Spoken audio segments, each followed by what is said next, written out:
I'm Lise Colucci, and I'm one of the life coaches at Queen Being, and I am here to offer you help as you discover, understand, and overcome narcissistic abuse and toxic relationships, as always, from queenbeing.com. So here we are, and again, it's going to do its thing. Hello, Jack and Karina. How are you guys today? How you guys doing?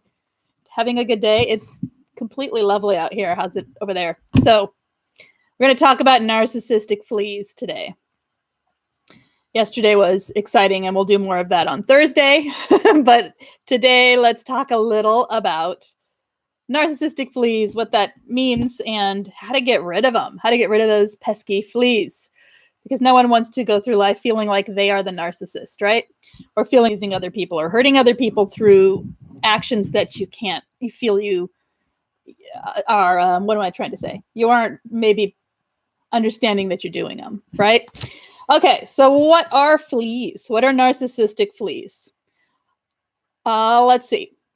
Fleas are patterns or behaviors that you pick up from exposure, and especially long-term exposure to a narcissistic person and toxic abuse. And they,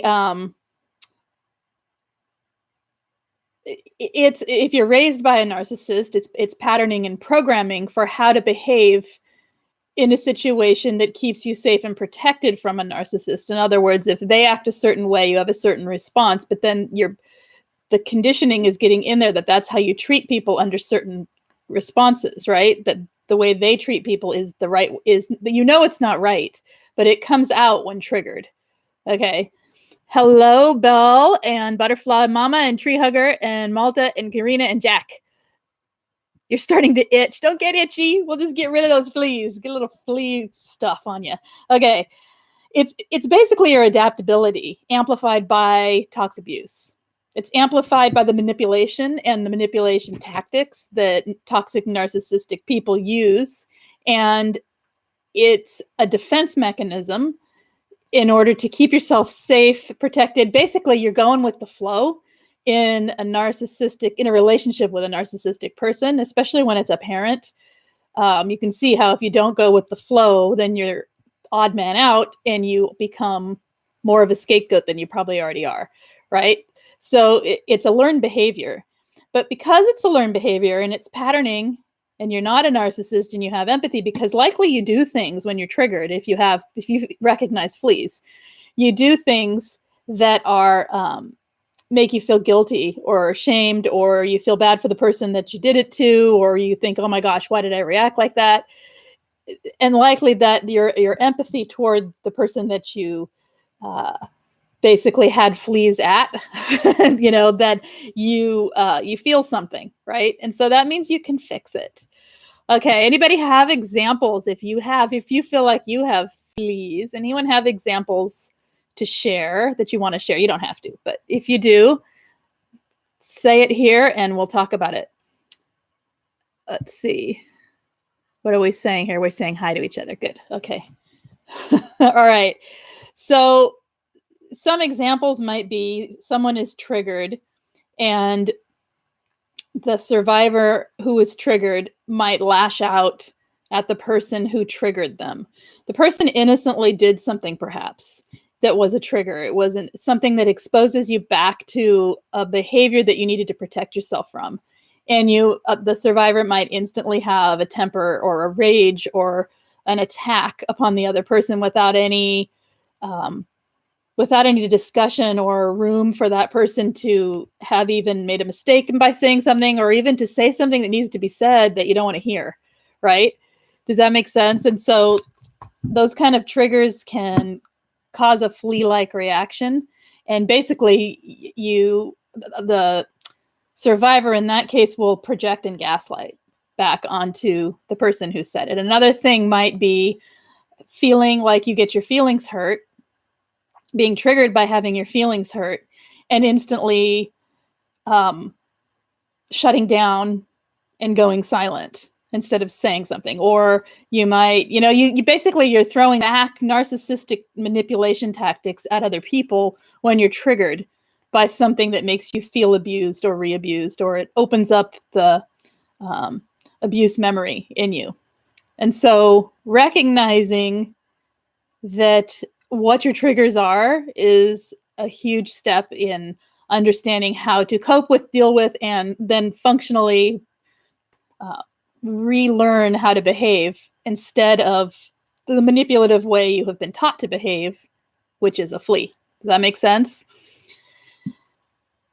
So you recognize the traits that you display, which could be fleas. I mean, there could be a lot of ways, but anything that you feel like you are doing in reaction that is totally mechanical almost always. It's like, it feels like programming. It feels like a program response and a lashing out, can't control yourself kind of feeling. Anything that you're doing in that regard, you're not doing with intention. So it's probably something you want to look at anyway, whether it's a flea or not. And then once you have recognized it, I think that you can break that down and see where it served you in the past and see how it kept you safe. See how that having that reaction was a trained reaction and not your own actual response. Seeing that reaction is something that protected you, perhaps, or something that made you fit in and blend in with a toxic family, perhaps. Or sometimes we do these things because they're argument style, just from being around someone. Like if someone is always yelling, you might start yelling when you never yelled before, right? So recognizing where that served you in the past so that you can then switch it around and actually make a choice in how to behave through restating it, readjusting it, and finding a larger perspective around what is going on. Let's see.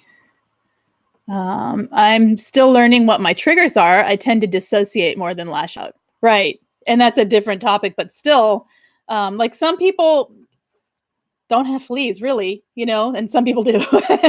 And yeah, so I'm going into child mode and then feeling shame afterward. And then that was used against me. Exactly. And so what kind of things happen when you're in child mode? Do you lash out or do you shut down? Or, and it's all kinds of ways that this can come about. That's why it's a little hard to talk about. This isn't a personal one with me as much as it is for other people, I think. So it's a little bit different for me to talk about it. So self-forgiveness here is key because you shrink.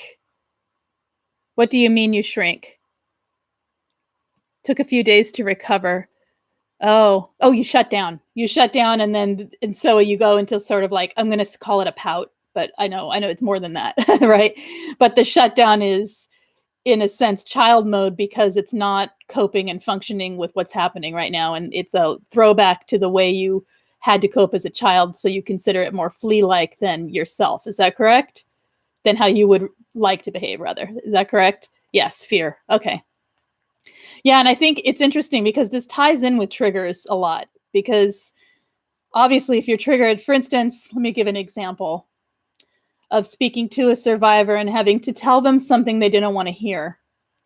They instantly made me the bad guy because I delivered the news that they didn't want to hear, right? And in making me the bad guy, started projecting all kinds of stuff onto me that I had nothing to do with, okay? And they were treating me, what it did in me is it triggered my response to, first of all, wanting to gray rock it because I know better. And second of all, if I had let myself react, I would have gone into the argumentative defensive mode, which is what I do when I'm around someone who's gaslighting and projecting upon me. Okay. So in that case, I had to recognize both of our fleas and step back and realize that this person was in absolute reaction and they weren't actually talking to me. They were talking to their narcissistic abuser, really. And they weren't going to let that happen again. And so it's self-protection for them to lash out, start blaming, accusations, and everything over something that they didn't want to hear. And they could not step back and see perspective. And so if you recognize that kind of thing in yourself, where you're lashing out at people or you're unable to see perspective, that happened to you most recently. Yeah. And it's hard, especially when you have two survivors, if one of them minimally isn't able to step back and see what's happening, it can cause a lot of hurt feelings because the person isn't a narcissist, but here they are behaving like one. And then one or the other invariably calls the other one, So because what you're displaying is narcissistic manipulation behaviors, But it's not just narcissists who gaslight and project, right? As we know. So anyway, my adolescence, Belle is saying, was pretty messed up. So I sort of stopped developing. I believed I'm quite childlike in general. There are really great things about that, but I'm working on growing, catching up. There are great things about that. And there's areas where you can see where, so let me go to the point here. Let me find it. Where'd I write it? Oh, raising your emotional intelligence. Okay. The biggest way, and that right there, like you can raise your emotional intelligence and still hang on to childlike qualities, right? Right? We can all work toward that. Everyone in the world could work toward continually raising their emotional, their EQ, right? And when it comes to triggers and when it comes to fleas, I think it's important to understand when you're talking about raising your emotional intelligence around that situation, to understand that you are only seeing a narrow perspective. When you're in that reactionary mode, you're in a very tight perspective. You're just boxed in, right? There's no room around the issue to actually see what's going on. You're what am I trying to say? You're hyper-focused and drawn way into the issue. And what you're drawn into isn't actually the issue. You're drawn into your reaction to a trigger. And so understanding that is going on and allowing change so that you can raise your emotional intelligence around that situation, I think is useful. And that takes some work, right? Okay. It took a lot of work for me to learn to respond rather than react to people projecting on me. Oh yeah, it does, because here's the thing. We have a thing happen. Especially, I'm going to talk about between two people where there's empathy. This is not unrelated to it's related to a narcissist only in that that's what put the programming there. But when, say, you have something happen and you have a reaction, you're reacting to your trigger, right? So you're not actually even reacting to the person. And then that causes a chain reaction if you've got two survivors where then they start reacting, and then it's just, there's no point to the conversation anymore because no one's in response. And learning to respond, to me, this is all about perspective. This is all about gaining and allowing a change, that what you believed was true isn't everything. It's so hard when we've been programmed to believe that these horrible things are true because they've been proven over and over and over again, right? So, yeah. Okay.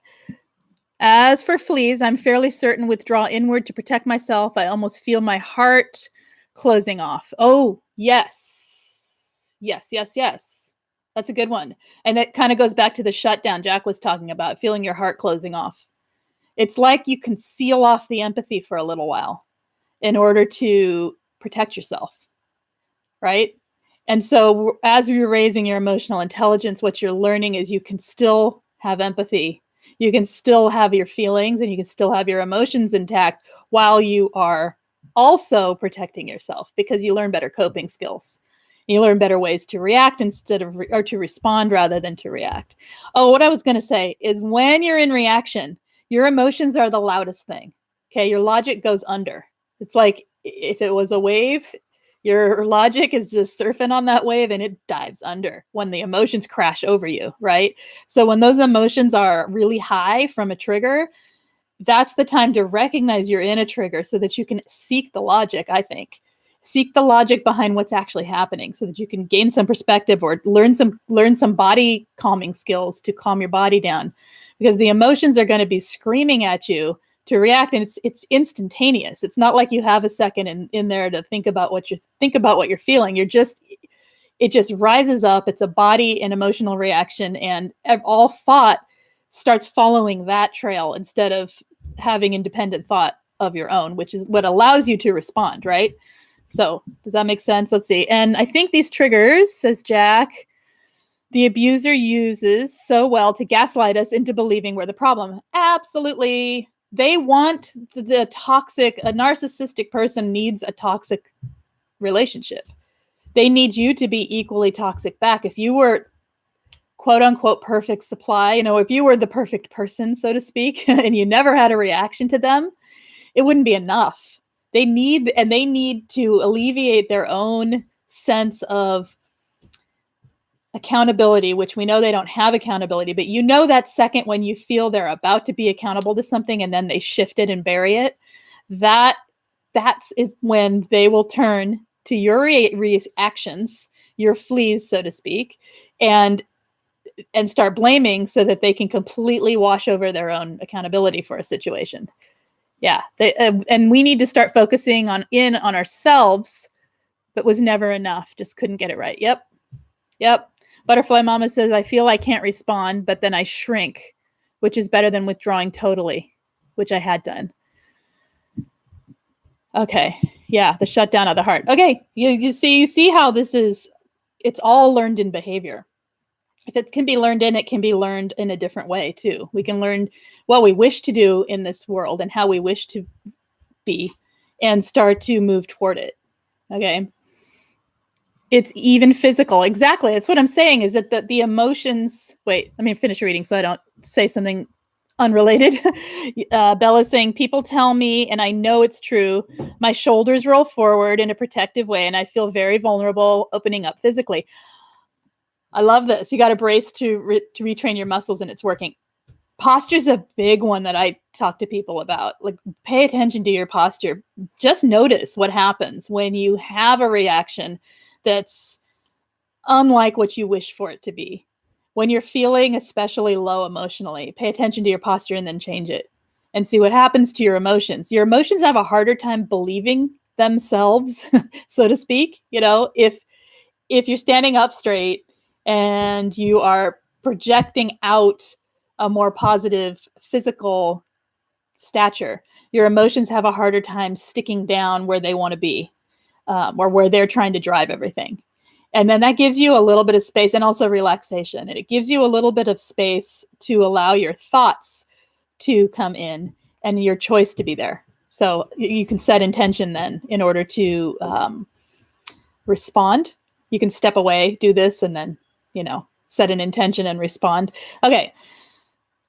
So let's see. So number one, though, for all of this is removing toxic influences from your life. The best way to begin working on eliminating the fleas that you might have is to not have the toxic influences around you continually reinforcing the behaviors that you have.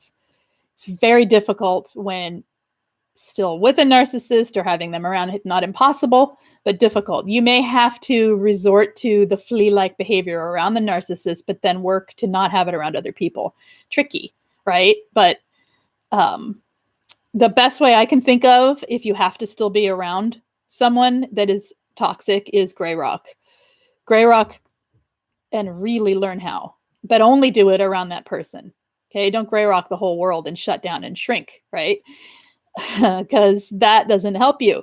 But gray rock that narcissist so that you're not in reaction and you're not having your typical responses, or your typical reactions rather, that are creating the patterns for these fleas. Let's see.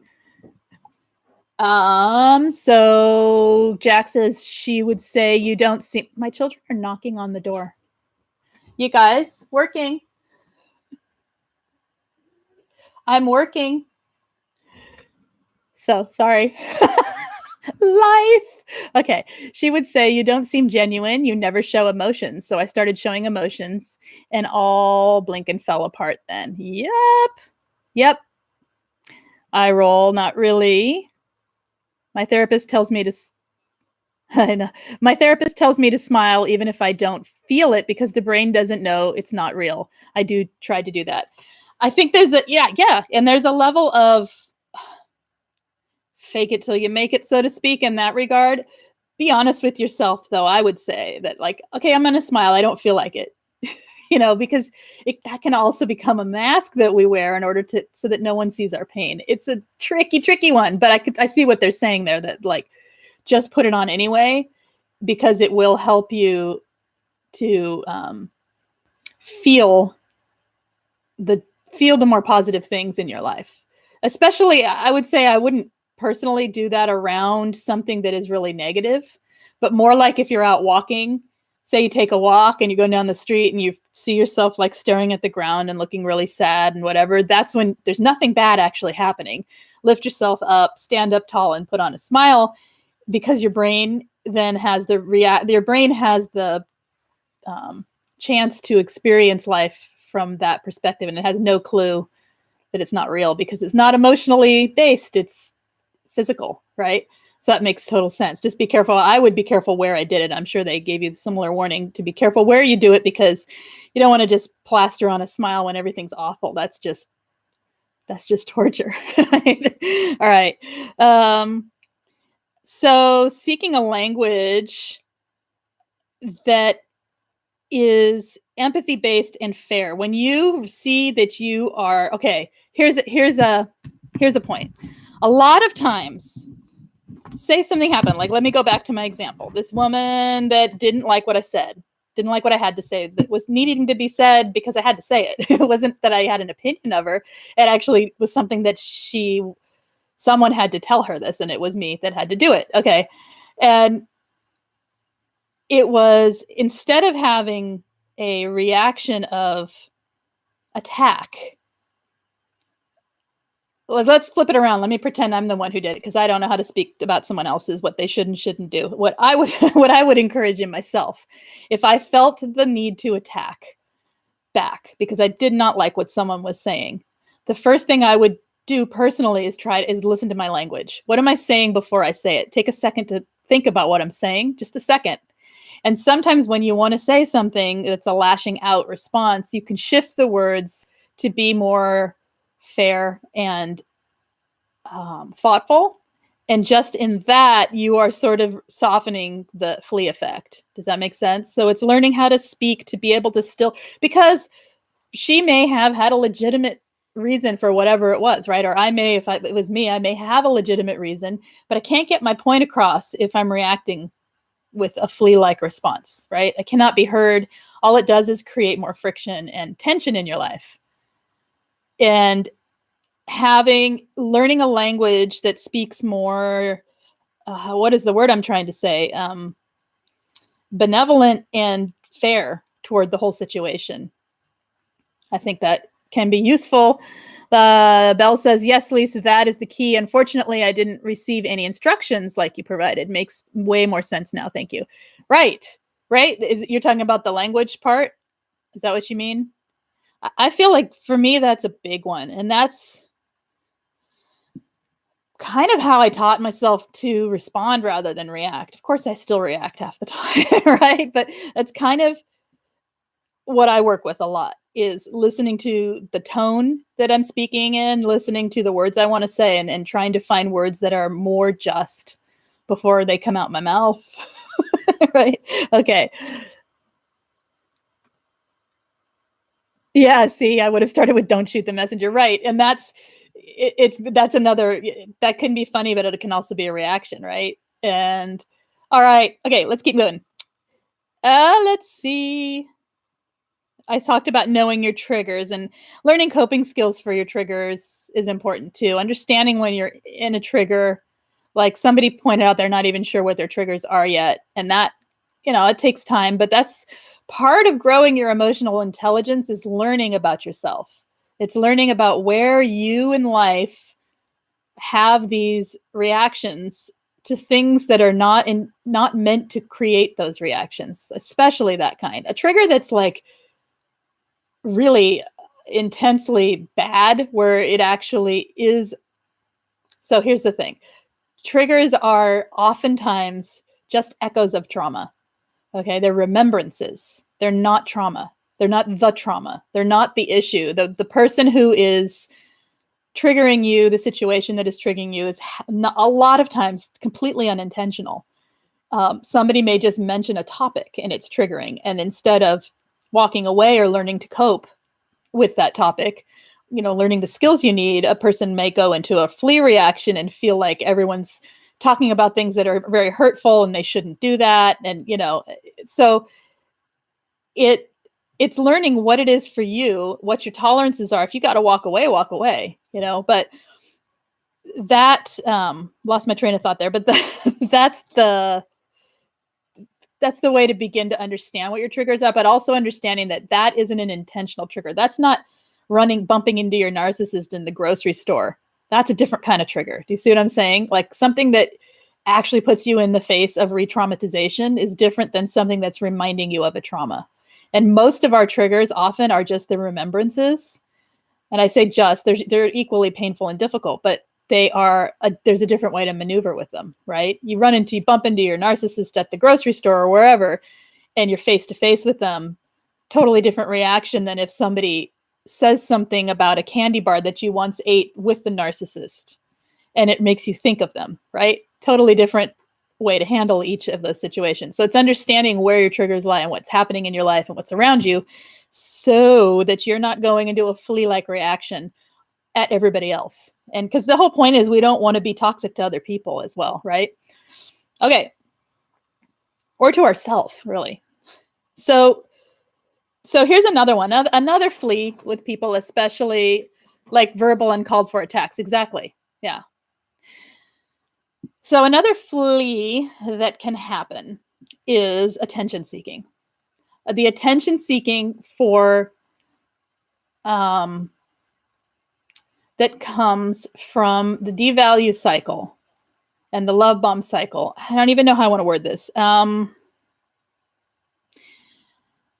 It can trigger a need for attention. I feel like with people who call themselves codependent or whatever, the attention-seeking aspect is somewhat of a flea, okay? Because we've been taught, it's a programming response for sure, because we've been taught we've been taught we don't get attention unless we seek it.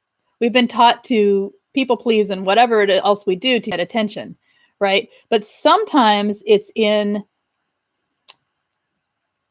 less than pleasant behavior gets us a certain amount of attention, which is exactly what a narcissist does, right? They have these outbursts and things so that they get attention. So it validates them.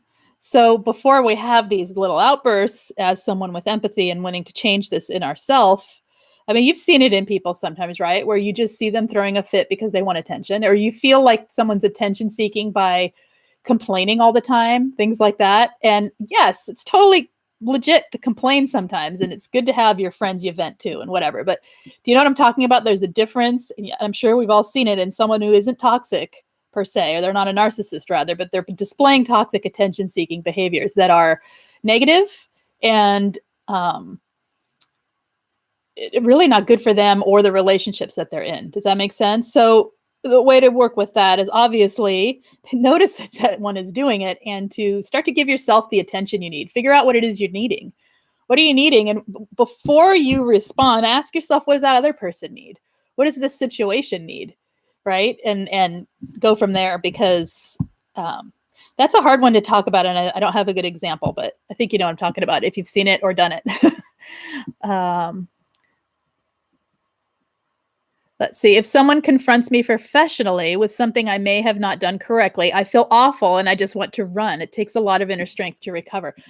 Right, because you're self-judging based on perfectionism that's been placed in you from toxic either upbringing or continual toxic abuse from somebody who expects perfectionism or expects perfection, or else you don't exist, right? Or else you're not good, you're not safe. You're not safe without being perfect. Yeah, mom. Okay. Right. But the truth is somebody the truth. The truth is somebody pointing out something to you that you may have not done correctly is simply so the thing isn't done again incorrectly, right? It's something to handle with grace. I think we all understand that feeling. It's almost shameful and it hurts physically. To me, it feels like a big, heavy, like it feels like my stomach drops out and a big, heavy thing. It's been placed in my arm and I'm lifting it and I don't know what to do with it. So does that make sense? Like it's actually physical feeling. And so it's a good thing to recognize in yourself as, I don't know that I would call that a flea or if that's just a learned behavior, whatever. It's a learned behavior for sure, right? And something that you can work on depending how you react, wanting to run, but what do you actually do? How do you handle it What do you tell yourself? I'd listen to my inner dialogue there, Jack. I would listen to what I tell myself and I would work on changing it. And then looking at perspective. And there's some NLP exercises I would do if I were talking to you face to face, but we're not. So alas, I will not. Or I would ask you to, if you wanted to do, rather, I wouldn't do them, but whatever. Anyway, you know what I'm saying. All right. Belle says earbuds in a grocery store before I became a hermit. And a woman tapped me on the shoulder because I was blocking the dairy section, turned around with fury and fear.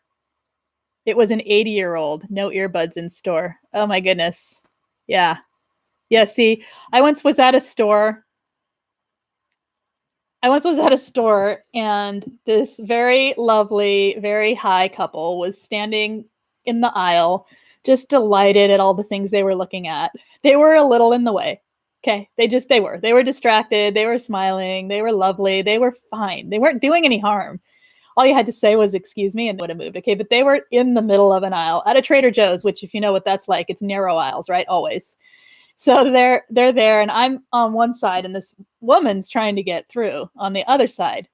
And she looks at them and instead of saying, excuse me, she just stands there and rolls her eyes and stomps her foot and starts having what looked like to me a narcissistic fit or a flea fit, which is probably more likely what it was. You know, she was ready to have a fit at them, but saying nothing. And so I looked at them and I said, hey guys, and I nodded my head toward her and they moved and they said, oh, excuse me. I mean, that's all it took, right? They were fine. And she turned around and read them the riot act about how insanely rude they are for standing in the aisle. And they don't think about anyone but themselves. And I mean, she went into what sounded like, I'm going to call it fleas because it's what it sounded like to me. I don't know her. She could have been a toxic, abusive person, but she seemed incensed in the way that she felt like the world was out to get her, in the way that people react when they're having a flea fit, right? I just stood there with my jaw dropped and I didn't know what to say because it wasn't my fight. She wasn't talking to me, right? And she walked off and I, whatever. Doesn't matter what I did from that point. But you see, that kind of thing, we can not do that in life by paying attention to how we're reacting to things. She completely created that by not responding to the situation. Anyway, maybe that's a weird example. That's what you reminded me of. Can explore that last example. Attention seeking or trying to speak for attention. Ask more about that, Butterfly Mama. I'm not sure what you're asking about attention seeking.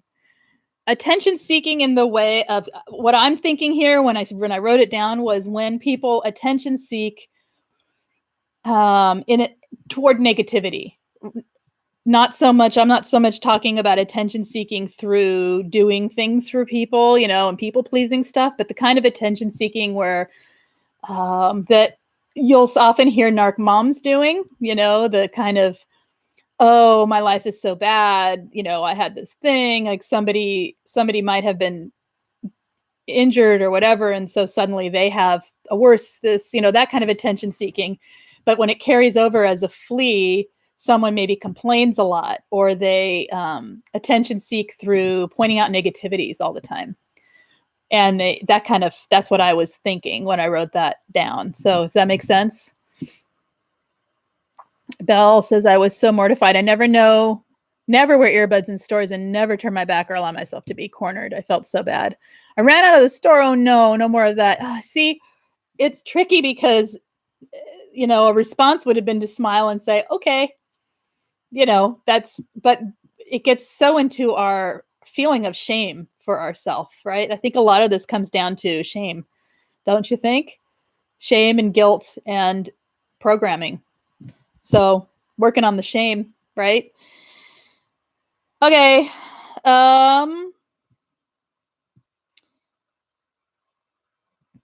Okay. I think that's all I got about fleas right now. Where are we at? Yeah, I think that's all I have about fleas right now, except to remember that that oftentimes a flea is an attempt to manipulate a situation to have an outcome because it's about control, right? Because we've been taught that the only way to control what's going on in the situation is to have these reactions and to whatever the situation is. Does that make sense?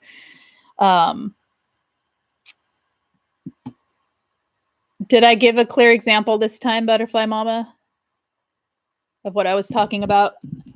And like I said, that one is tricky to talk about because obviously attention isn't a bad thing, but attention seeking when it comes to negativity. Yeah.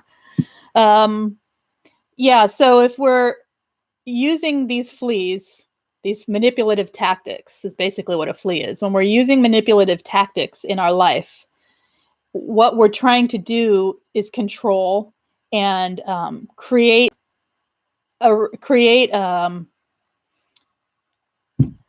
what am I trying to say? We're trying to create the reaction, the response that we want. We're trying to create the world to be what we need it to be, which sounds pretty much like a narcissist, right? Does that make sense? Not the same as sharing problems you're going through, right? No. And that's what I'm saying is when it comes to seeking attention, there's a difference between venting, which we all need to do, sharing the issues that we're having in our life, which we all need to do. And I think if you've seen someone do this, you know what I'm talking about. The continual complaining just to bring attention back to oneself, right? We all want to be heard when we're having an issue or a problem or something's hard. Yes, that's normal. Okay, it's healthy to want to be heard. But it's people when they are continually shifting conversations to suit their negativity, or they're always bringing things toward the negative. Usually fleas run in like it's somebody's pattern. And sometimes, there's just people who always need to be in the spotlight for all the bad things that are happening to them or all how bad their life is or whatever. And that to me is a form of a flea and could be handled by paying attention to that and paying attention to other people. If you feel like you do that, pay attention to other people. What do they need? What are they asking? And you will still have your needs met with healthy people. You will still be heard and you'll still be able to vent with healthy people. And if you're not feeling heard and you're not feeling like you're able to vent, then you're with the wrong people and you get those toxic people out, which is one of the first few points, right? Does that make sense, Butterfly Mama? That is not the same as what is just venting or discussing. It's pathological complaints, really. Pathological negativity is a big one. And yeah, because we all, as survivors, we go through times where everything's just bad, right? And we do need to vent that. But if we don't start looking at the positive, what we're doing is stewing in our own negative, right? And that is sort of a toxic pattern that we've learned, right? Okay.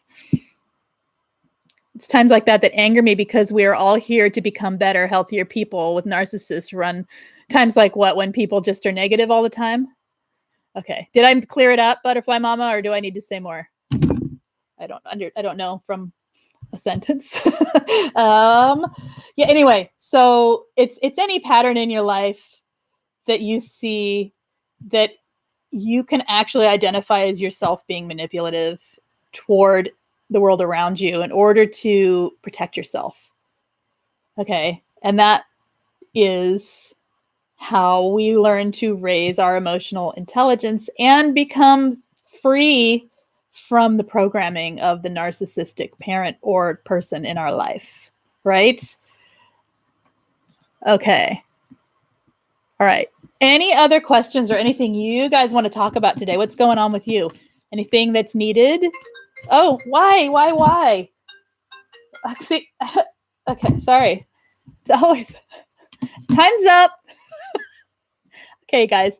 Anything you want to talk about or any questions you have, any suggestions for a topic for later this week? I'm going to be talking more about sex and the narcissist on Thursday. I will not be here tomorrow unless by some chance I come on in the evening. Okay, good. You get it now. Okay. I explained it more clearly. Sorry, it's a tricky one to talk about because, yeah, we need to talk about the negative too in our life. What time will I be live Thursday? Oh, Angie went on today, so I don't think she's on Thursday. So I'm going to aim for the morning. I don't have my schedule open, but I'm going to aim for the morning before noon Pacific. So before 11 Pacific. So I need to end by 11. So let's aim for between 9 and 10. I don't know exactly, and because I don't have my schedule open, but that should work. Does that help? In the end, we will be happier. That's right. Okay. Anyway, yeah, so Thursday we'll be talking more about sex and the narcissist.